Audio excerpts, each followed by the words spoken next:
J'imagine que tu n'as aucune idée qu'il y a quelques années, j'étais un grand fanatique de sport. Je faisais plus de 20 heures de sport par semaine. Je lisais le journal L'Équipe tous les jours et je connaissais les résultats de tous les sports de chaque jour. J'étais complètement absorbé par le sport et je supportais la JOCR. Peint en bleu et en blanc, à monter sur les grillages pour crier et supporter mon équipe. Et un jour, c'était extrêmement gênant. Mais un jeune dont je m'occupais à l'église me voit en train d'hurler tout en bleu et en blanc au stade. Et tout d'un coup de réaliser que pour moi, le foot et le sport étaient devenus une idole. Bienvenue dans l'émission Les Pieds sur Terre. Je m'appelle Thibaut Geyer, je suis pasteur et aujourd'hui, nous allons parler d'idolâtrie.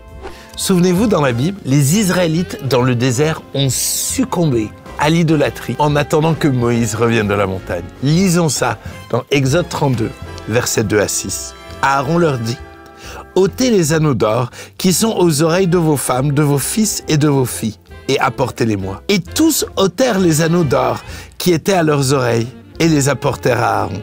Il les reçut de leurs mains, jeta l'or dans le moule et fit un veau en fonte.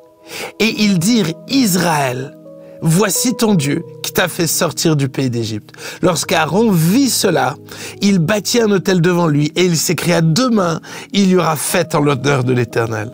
Le lendemain, ils se levèrent de bon matin et ils offrirent des holocaustes et des sacrifices d'action de grâce.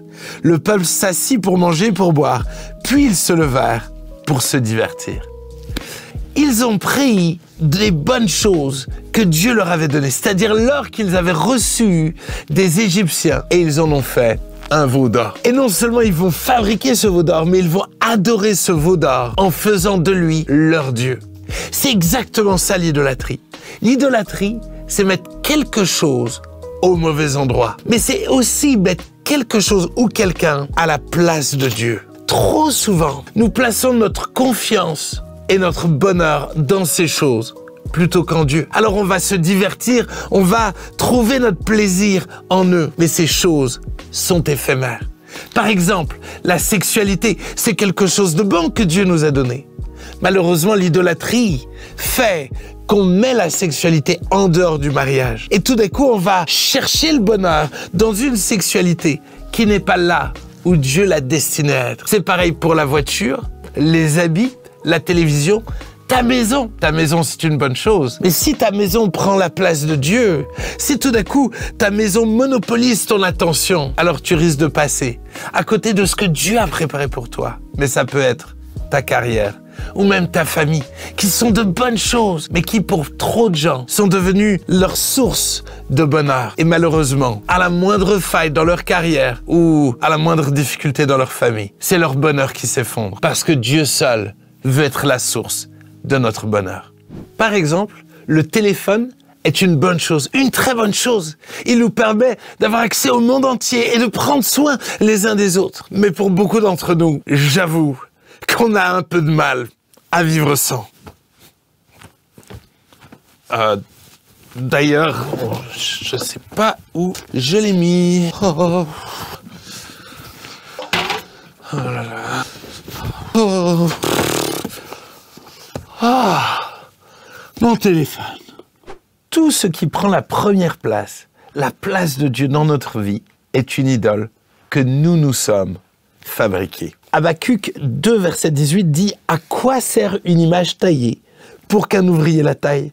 À quoi sert une image en fonte et qui enseigne le mensonge pour que l'ouvrier qui l'a faite place en elle sa confiance, tandis qu'il fabrique des idoles muettes. » Souvent, trop souvent, nous plaçons notre confiance dans ces choses au lieu de la placer en Dieu. On croit que ces choses nous rendront heureuses, mais elles vont nous décevoir un jour ou l'autre. Tout est éphémère, tout s'use et tout se détruit. Alors tu ne dois surtout pas bâtir ta vie sur ces choses. Quand on nous parle d'idolâtrie, on pourrait avoir l'impression que c'est quelque chose de lointain qui ne nous concerne pas.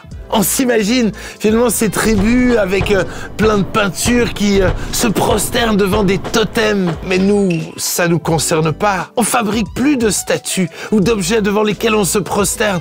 On fait pas ça. Et on pourrait croire que l'idolâtrie ne nous concerne pas. Pourtant, nous nous sommes créés nos propres temples et on y chante. On met toutes sortes de peintures et nous adorons nos stars de musique et nos stars de sport. Nous passons tellement de temps devant la télévision à idolâtrer toutes sortes de choses, de gens et d'objets. Finalement, l'idolâtrie nous concerne bien plus que ce que nous voulons bien imaginer. Dieu est un Dieu jaloux. Il refuse de nous partager, comme nous le voyons en Deutéronome 5, versets 7 à 8. Dieu va dire, tu n'auras point d'autre Dieu devant ma face. Tu ne te feras point d'image taillée, de représentation quelconque, des choses qui sont en haut dans les cieux, qui sont en bas sur la terre, et qui sont dans les eaux plus bas que la terre. Tu ne te prosterneras point devant elles, tu ne les serviras point, car moi, l'Éternel ton Dieu, je suis un Dieu jaloux, qui punit l'iniquité des pères sur les enfants jusqu'à la 3e et à la 4e génération de ceux qui me haïssent. Malheureusement, dans nos vies, on mélange tout. On veut de Dieu, mais le problème, c'est qu'on veut aussi d'autres choses. Et on va passer notre temps à faire des mélanges, à faire des compromis. On croit finalement qu'on peut s'en sortir en étant non pas exclusif envers Dieu, mais en faisant ce bon mélange. Mais quand on mélange toutes ces choses-là, la seule chose qu'on a envie, c'est de vomir. Et la Bible dit, Dieu vomira les tièdes. Puisqu'on a vu que l'idolâtrie, c'était mettre quelque chose ou quelqu'un à la mauvaise place.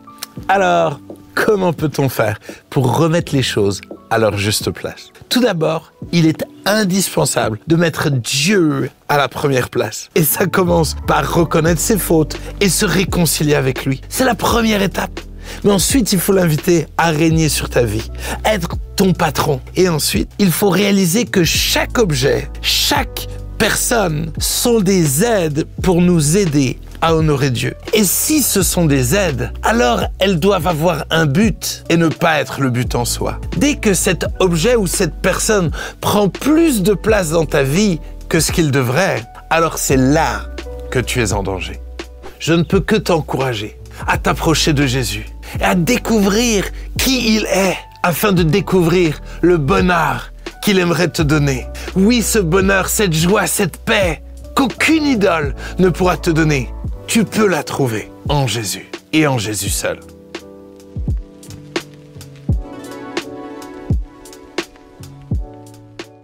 Shalom, j'espère que vous avez aimé cette vidéo. Abonnez-vous pour ne pas rater nos programmes. Merci de faire partie de notre famille TBN. Que Dieu vous bénisse. Shalom de Jérusalem.